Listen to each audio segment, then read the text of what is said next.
Cassiopeia Lucian bans almost every single game as they went through that gauntlet as well. Same sort of situation now in the hands of Afreeca Freecs as we enter Champion Select once again. But isn't it cool we're talking about them in the same verbiage as SKT, because they haven't been banning Cassiopeia or Lucian in this series. Those picks have been open. It's been the new picks from the side of Afreeca that have had to be respected. Yeah. When it comes to respecting MVP, ADD after Maokai and Cho'Gath has been a bit of a concern. 2 games of Na'A, 2 of them, especially the game 2, very underwhelming. Cho'Gath banned again by Afreeca. This time MVP will ban away the Maokai. We know that Marin has more to show from there. Gragas ban has been quintessential as well. I don't know if MVP really needs to ban Zac. Afreeca could win with Zac, but I think they have bigger priorities. The Xayah, for example. They need to do something with Xayah and Kalista. I guess they could leave both open and choose one, but I don't know if even that suits MVP. Well, now MVP has to ban Kalista, and that is going to mean Galio is going to be up once again. Kuro, of course, a fantastic Galio player in his own right, but do Afreeca Freecs move to something else? The Xayah is available. Kramer's going to opt into it, saying, Maha, do you play the Draven? And I don't think he does. I don't feel like MVP knew how to play around a solo damage threat in Game 2. Like, they had a good Galio comp, they just didn't understand that you have to get the Tristana ahead, otherwise the Galio comp doesn't work. So even if you lock in, what is perhaps the most scary KT roles to draft? A Zac Galio, which is available for MVP. I don't know if Afreeca is scared of it, apart from what it says on paper in terms of power level. But because Afreeca are able to play the Galio comps, that Kramer, especially in the form that he's in, is a player you want to play around, you have to go for the Galio takeaway, and from there you can throw on Jarvan, you could even throw on the Zac as well and have Jarvan in the top lane. It may be the entrance comp, as you will call it, with Rakan and things like that, but I don't know if Afreeca really respect the power from the MVP team. Well, the Xayah Rakan is going to be locked in once again. Afreeca Freecs able to use that lovers duo. Tucson didn't exactly have his best game last game. Had some questionable entrances and exits, but was still able to get the work done when it counted. And now with Spirit not having access to the Jarvan, does he pick up the Olaf here that he's been playing a heck of a lot of in solo queue and had a great performance? And it looks like they do want to prioritize it, so that's the bottom lane and jungle locked in. Their solo lanes to be looked at after. Olaf is able to disregard the big AoE taunt from the Galio. Not, of course, the Cataclysm wall, but he is able largely to ignore CC and try to shut down an AD carry like the Tristana that MVP look like they will be once again locking in, so the Olaf is fine. Afreeca would prefer to draft a Maokai here and have a flex pick, but Olaf is going to be a bit more transparent. So for the first time, MVP will be going into the second round of the draft actually knowing where the Afreeca members are going, because you don't really see Marin as a top lane Olaf player. And once again, MVP now with the counter pick on the red side do have that Galio locked away that Max has been known to switch over to if they want to play some funny business, and it might be the time to do that. Now in a Game 3 with everything on the line, they'll be able to see exactly what Afreeca Freecs put together and then decide to ban away what they want. Trundle going to be taken away from Marin, which was another option to be locked in third there from the Afreeca Freecs, just because they probably wanted to give Marin some sort of comfort pick, but the Na'A that's been ADD's champion for the last 2 games in a row may need to be looked at as the first lock-in after these bans come in, just because Marin, honestly, a lot of times in League of Legends history, he's been the best in the world on that champion. It's fair. I think that's a fair read. I don't know about the MVP read to once again ban the Malzahar. I don't think you can keep banning Malzahar, a pick that we haven't seen frequently, just because Kuro has played against Galio twice.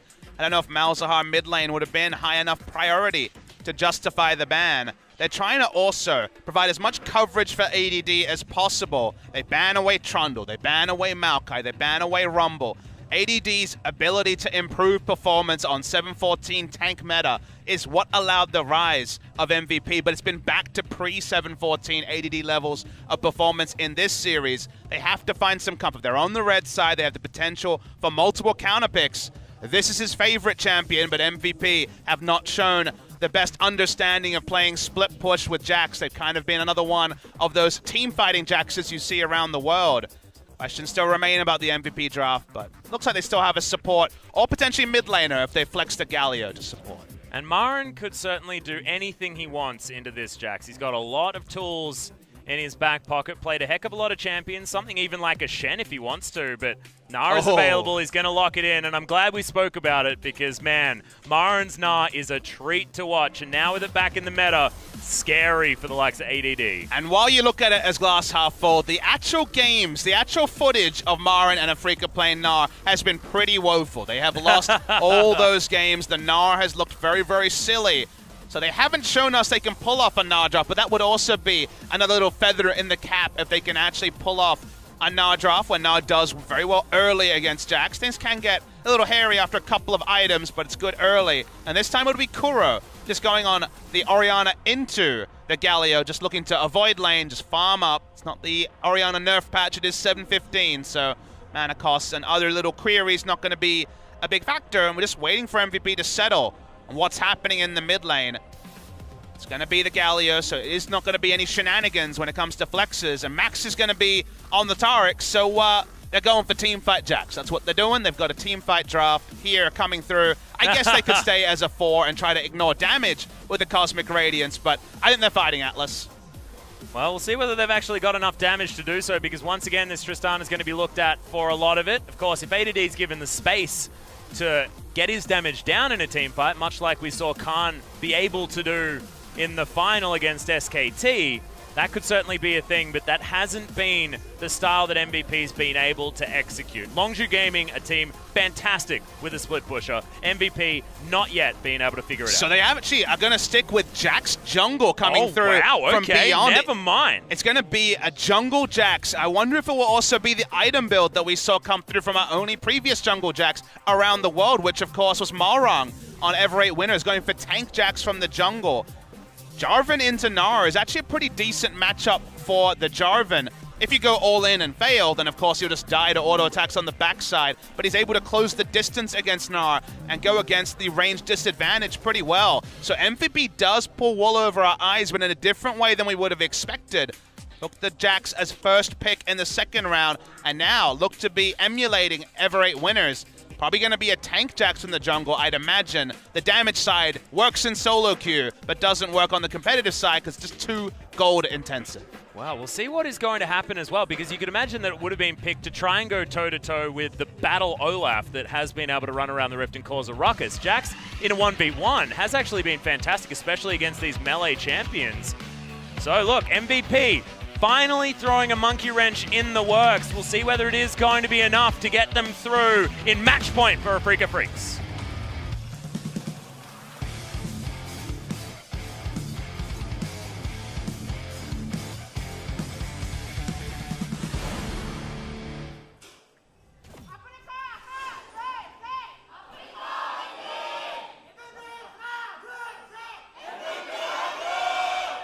MVP fans still holding on hope.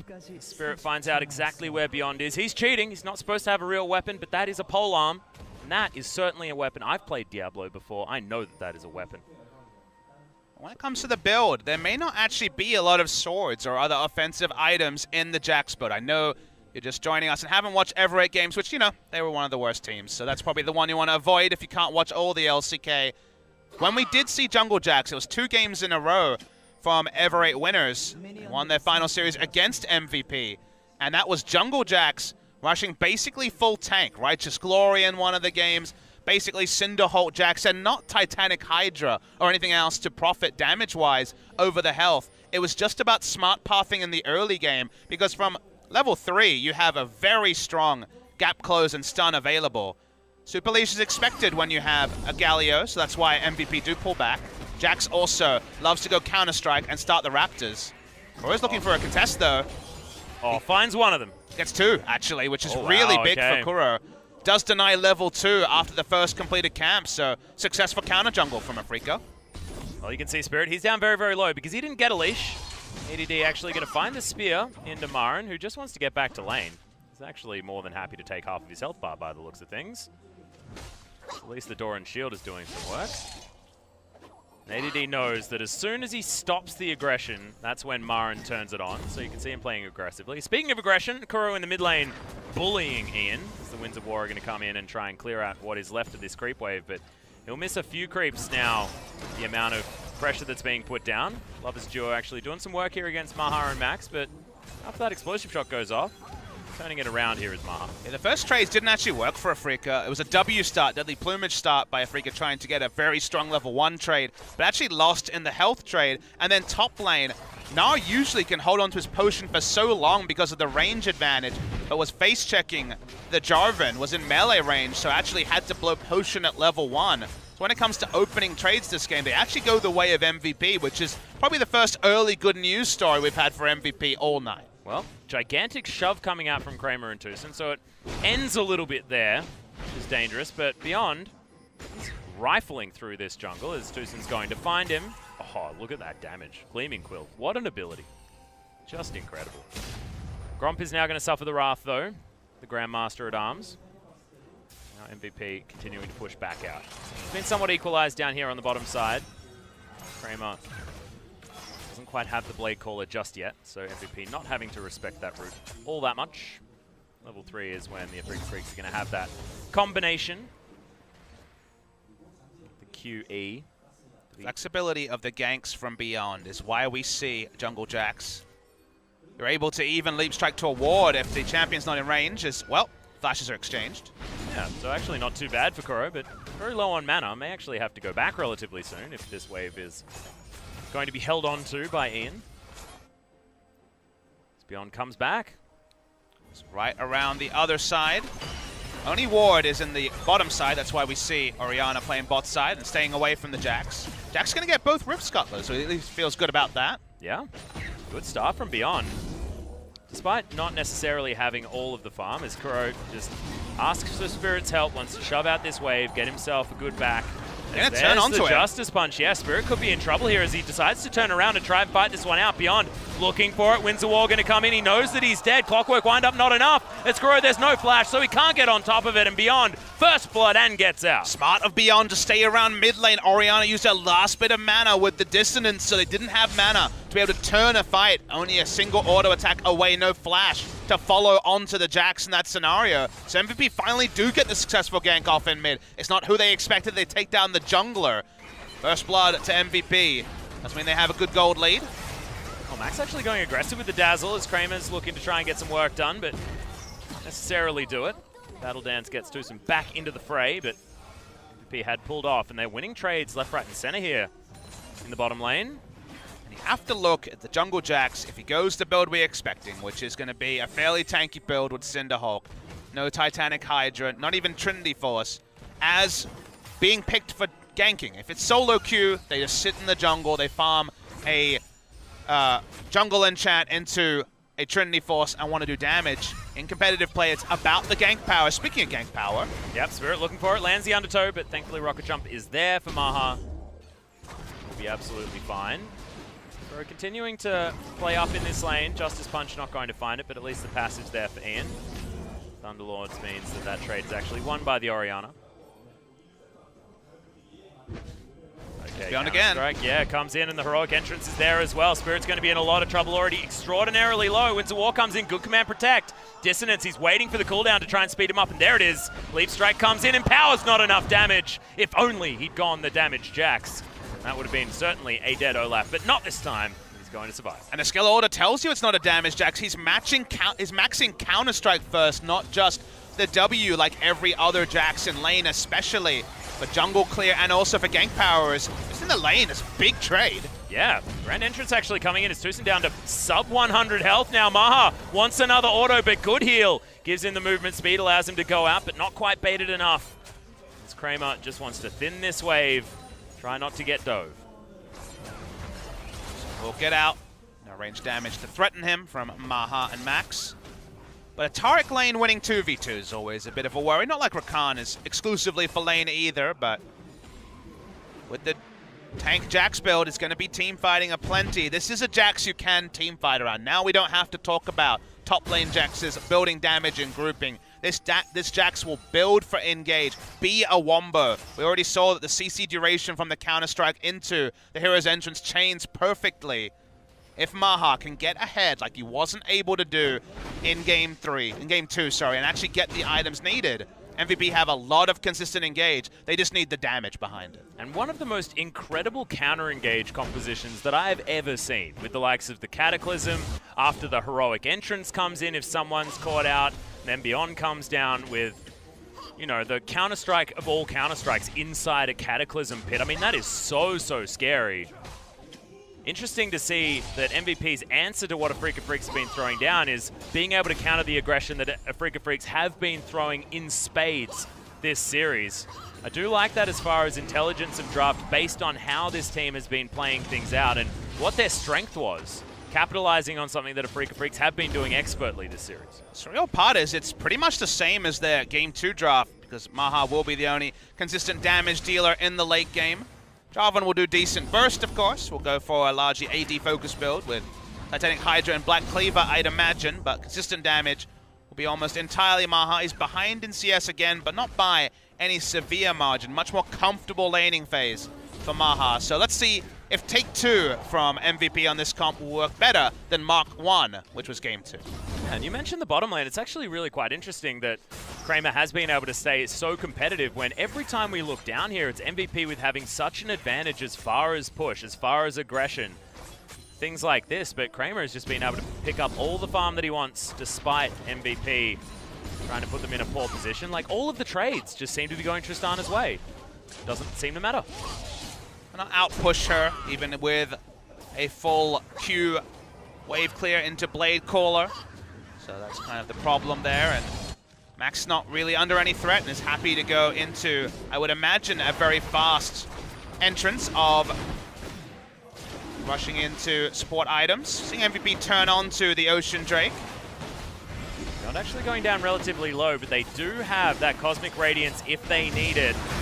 Dragon does come down, but there's the Grand Entrance. Heroic Entrance comes in to try and counter it, though, but there's the quickness. Spirit jumps over the wall. He wants to find more, and the Cosmic Radius doesn't land onto Ian. Justice Punch is interrupted by Spirit, who just puts himself in the way.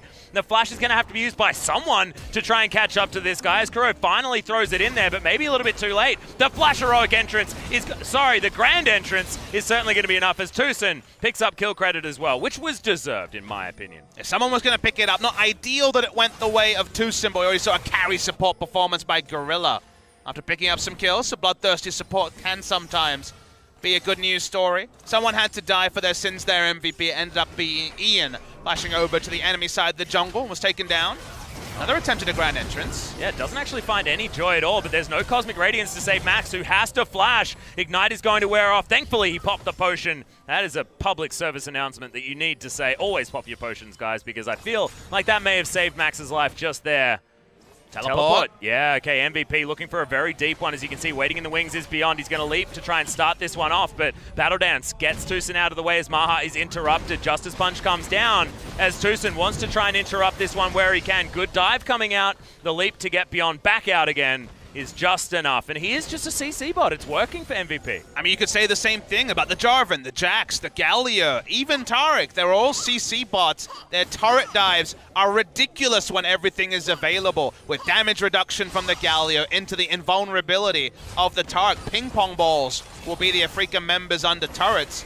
Right now the cooldowns are down, but they don't want to allow Kramer to actually just have a long extended lane against the Tristana. They want to actually go for their win condition of getting Tristana out of lane. To do that, they want to take the turret down first. They got it half health, but no more just yet. Yeah, thankfully Spirit comes in. The undertow on the back line is enough to get them out of the way. Kramer very low on mana. Won't be able to throw too many Qs out, as Beyond going to be discovered as he walks over that ward, and now Spirit clearing out vision where he can. So I feel like MVP's opportunity to try and rush down that turret was at least cancelled out by the Afreeca Freecs, but this game is so much closer and in MVP's favor to start things off for the first time this entire series. And it's replicatable by both Jarvan and Galio, these turret dives. The first one we saw was Galio. Speaking of Galio, he'll get out. Okay, yeah. Holds on to the Justice Punch until after the Shockwave is absorbed. I say absorbed because it didn't really do any massive damage to Ian, who's already pretty tanky. Negatron Cloak and the Catalyst. Feels like MVP in Game 2 did not understand that they had one star. If this was a TV show, there'd be only one person getting the actor credit at the start, and that is Maha. If you go for Tristana and 4 tanks, the game is literally about the Tristana, and that's why this game should be revolving guest stars, helping Tristana take down the outer ring of turrets early, and also allow her to just go flat attack damage, explode a turret with the satchel, and then hit 2 items fast, so she has the damage to be there and be part of the supporting cast in the mid game. So Jarvan should be the next one, get another deep ward down, show up with the EQ and the Cataclysm, and actually allow MVP to take the bot lane turret and rotate the Tristan. Okay, Myron's going to find a wallop onto this Jax as he gets thrown back against this wall. Crush is going to be there. The Mega Gnar wants to get over any walls, but it's just Myron on walkabout. Does like that. It's ADD back and towards the top side of the map. Not actually all too much gained, apart from the position of the Jax by the Freecs top laner. Wait and see where Beyond goes in items. My first guess would be into a Righteous Glory. So some more turbo engage can happen. Yep. My favorite Righteous Glory so far has been Galio going Righteous Glory. We almost never see it, but it's hilarious to see the self-slow of W cancelled by the Righteous Glory. The animation just doesn't look like you should be moving that fast. It's just sort of like dancing along. Oh, it's really hard to explain what my mind is giving me, but I know, I've heard your play-by-play. But just the tiptoeing across the screen like a ballet dancer or something like that. Well, it's the equivalent of the Korean Lysandra, whose scream on cue was not meant for such a short cooldown, so when Riot took all the cooldown off, it just sounded hilarious. And ear-piercing, having her shriek every 2 seconds. Not great. Some people just aren't meant to move that fast or throw ice shards that often. Well, let's just hope that Ian builds the Righteous Glory so we can watch him plie across the stage that is Summoner's Rift.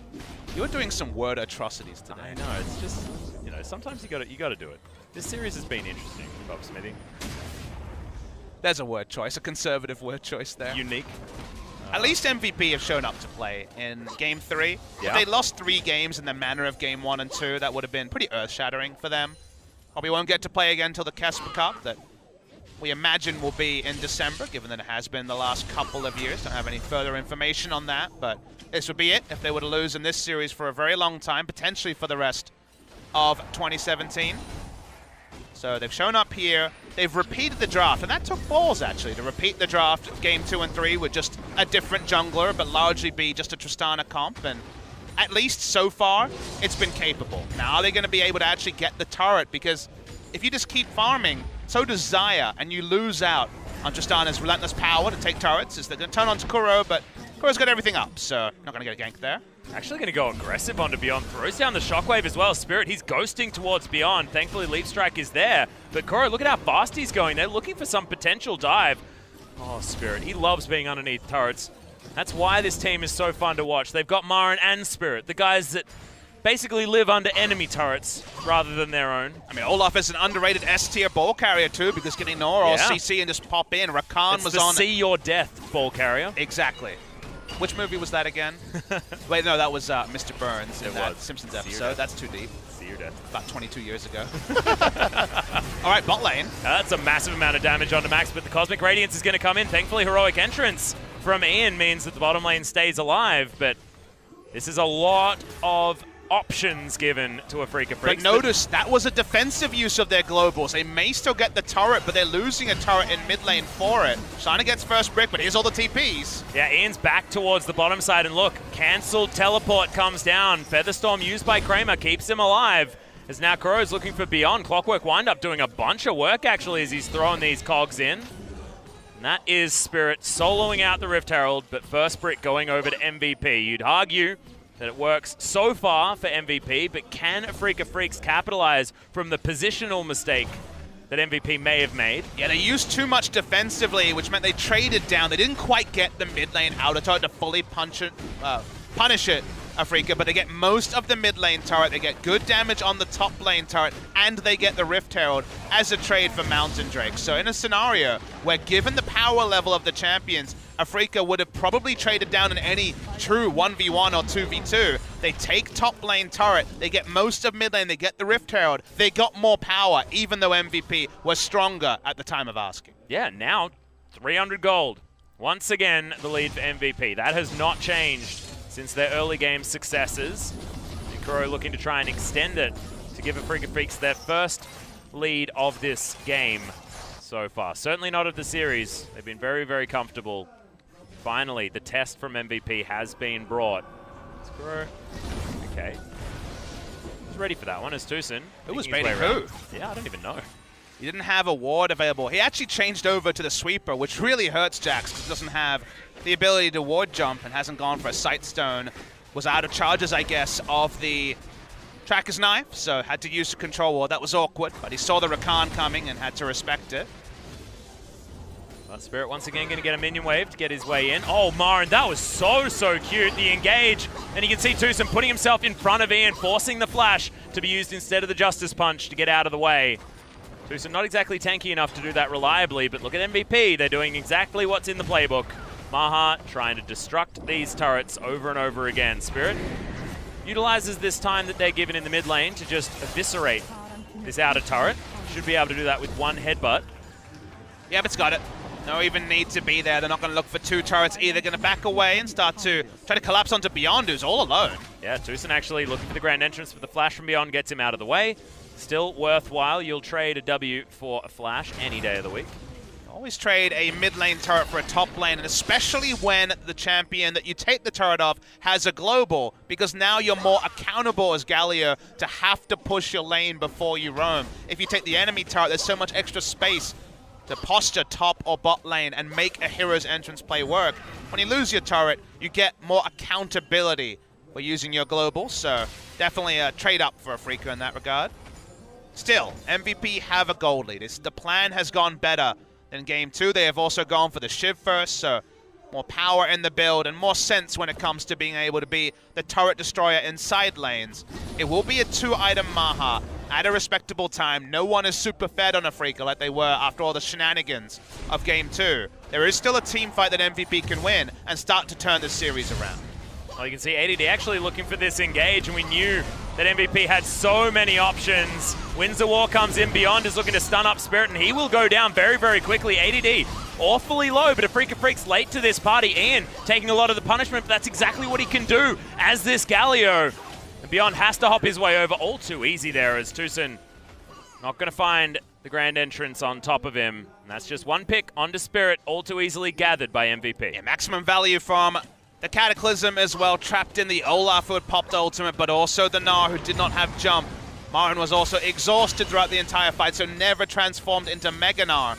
Look for punishment turnarounds. MVP, even with Maha in base, purchasing his Infinity Edge, able to pick up a free pick. No other objective from it, but a freebie is a freebie all the same. Well, not exactly stretching this gold lead to any notable amount. About 700, 800 gold for MVP thus far. An extension, the 300 gold lead that it was moments earlier, but we talk about these sort of capitalizations on mistakes, on movements, on macro play, and often it can account for a much larger lead than this, but Freecs have been able to get things when MVP have been pulling off this funny business, getting the engage that they're looking for. Marin being a very frustrating split pusher as well on this bottom side, should be able to help grab this outer ring of turrets and open the map for the Freecs. Other things being equal, if no ults are being used, if it's just champions and side lanes trading skills, Afreeca will always trade up. They have a ranged auto attacker in top side, ranged auto attacker in mid lane with strong wave clear. It's only when you involve all the engage and globals that MVP can make plays work, and they've had to use a couple defensively, traded down in some areas. The jungle Jax, who can make great ganks in the early game, didn't get going like we saw from Everate winners to the same degree, so only just has a Knight's Vow and some general tank items, and it's very difficult for them, unless Tristana is grouped, to take down any turrets, to actually grow a gold lead. We're getting closer and closer to a late game with Xayah, Orianna, hit 2 items, hit 3 items, and really hit their stride, and I think that does suit Afreeca, so MVP need to find a way to engineer a fight, because really the only thing this comp does when we hit the 25 to 30 minute phase is fight. That's all it can do. Yeah. And Kramer actually demonstrating that the Essence Reaver in this circumstance is quite a item spike, just because you get all of the mana regen, meaning that you can blade caller these waves and have pretty much instant wave clear if you can set up your Q beforehand, meaning that the Xayah is enough to get the Tristana off the turret because you can't walk up there if there's no creeps. Essence Reaver Xayah does very well against, say, Berserker Greaves, Pickaxe, and BF Sword Caitlyn, which is like the kind of #1 pick when it came to wave pushing a wave, because like you say, can kind of disregard any sort of mana costs and wave clear. And wave clearing means that Tristana isn't being able to rotate through multiple lanes early in the game. It means the Xayah is going to be able to put together a build very, very soon, and that suits Afreeca. Anything that delays is happy news for Afreeca Freecs. Well, you can see Tucson very close to picking up his Ardent Sensor as well. And Max has completed his already. It was Eye of the Oasis done for Tucson very quickly. And it's going to be Max finishing that one up a little bit later on this coin carrot. Of all the melee champions, I feel like the best abuser of Ardent Sensor is the Taric. We saw Rakan attempted by Wolf in the grand final, but if you rush it too early, you do just get bursted down like Wolf found out. But Taric has the ultimate and has so many different shields and heals.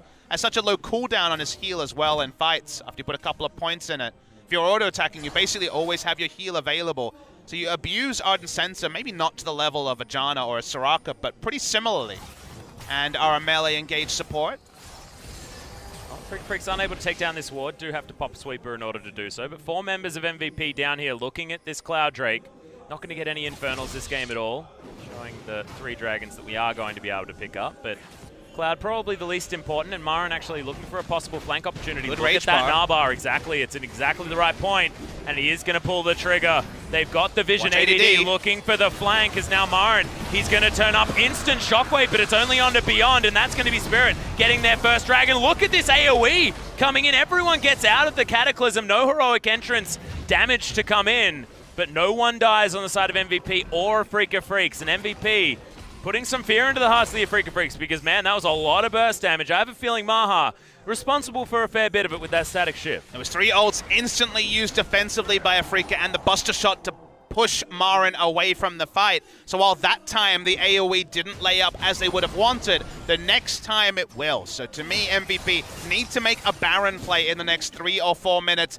Don't stick on it like you did in Game 2. Actually peel off, because the next time you hit Cataclysm and a multi-man Counter-Strike, the Galio ult should register, the team fight should register. Maybe we'll never see a team fight, it's Beyond's court. Yep, Beyond has to use the flash. Grandmaster's Might comes down, but in the meantime, it's going to be the Tristana killing Kramer. No joy for the Xayah, and look, Grandmaster's Might was enough. Beyond this, tanky Jax is easily tanky enough. Not a lot of minions here in the mid lane, but Maha still decent amount of damage, close to a third of that health bar. Ping on to Baron. Marin's in the bot lane. They're going to start up the Baron. They do have the ability to peel, but you never know with MVP. They are the team of all that really sticks on Barons. Well, in goes Kuro. Lots of AoE damage potential from this Orianna if he wants to. Now Spirit getting him in there. Can he actually lock this one down? 3-man Shockwave is massive from Kuro, but it's a really good exhaust. And the Olaf does fall down. MVP once again take themselves the Baron as Marin looking to try and get himself in. They want to get kills like they did last time, but it looks like they won't be able to. Ian, just a massive front line. There's the Cosmic Radiance. They're on for 5 members. Both solo lanes deleted, and Tucson running away, tail between his legs. Massive for MVP. Really good Baron by them. Excellent turn at the end with the Cosmic Radiance as well. Baited Afreeca into face-checking against those unkillable members through the Cosmic Radiance. And that was the Baron call and decision that MVP needed. They took down Kramer. They made the right call. And MVP looking to avoid the sweep, and so far looking good. Looking to set themselves up for the reverse sweep as well, Papa Smithy. Could we have a 5-game series MVP comeback against the Afreeca Freecs? That would be one for the record books.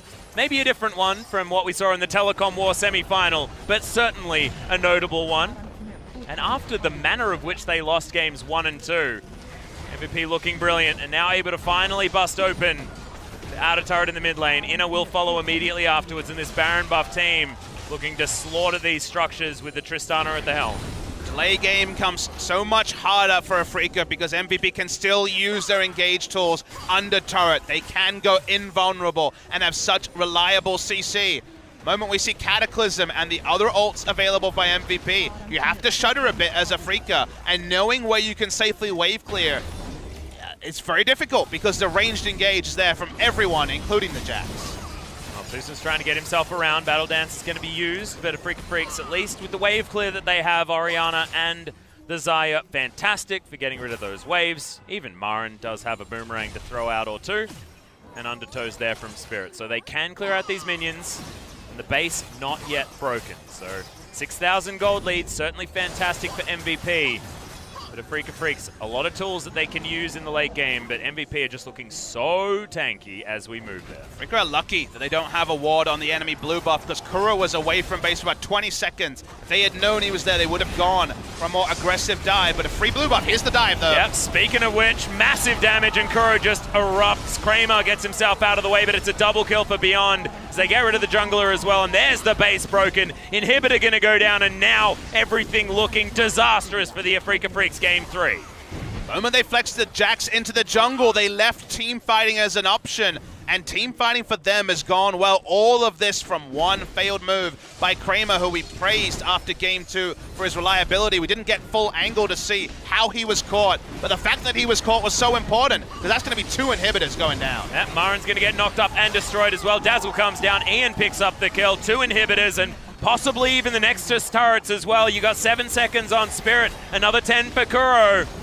And Maha is doing a heck of a lot of work. The Ardent Sensor there helping out. And the teleport's going to come in from ADD. They're looking to pick up more kills. Tucson goes down immediately. Spirit about half health, but they're trying to call this one back as Kramer down to about half, but ADD can't get on top of him. Good shockwave. Is Ian looking for more, but the Nexus, it's falling. It's going to go down. And MVP grab one back against the flow against Freecs. And you see the value of these Galio comps if you're able to hit your win conditions in the early game. The laning phase went oh so much better. They had the Jax, and people would have wondered if it would be valuable, and if the game had gone longer, if the delay had been longer, it may have been exposed in the late game. But we never got to the late game because 5 minutes after Kramer was caught in mid lane, the game was over. Through the Baron buff power play included the game ending at 27 odd minutes. And the Freecs will have to sit back, consider banning something like the Galio, because MVP, without having ADD die early, without making the mistakes they did in Game 2, took the spirit of the comp from Game 2, applied it again, ran it again in Game 3, and found maximum value. Well, the Xayah first pick as well might have been the one that was standing out, because we know Kuro, a fantastic Galio player in his own right.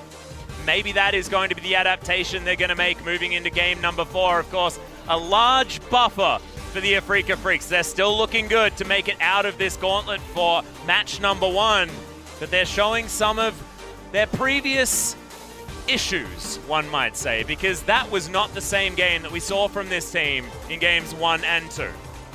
Marin returning to the Gnar as well. No luck there. Perhaps look past it in game number 4. Yeah, a little bit of danger, but ladies and gentlemen, we are going to go to another break. When we get back, we'll see whether MVP is going to start the reverse sweep against the Freecs.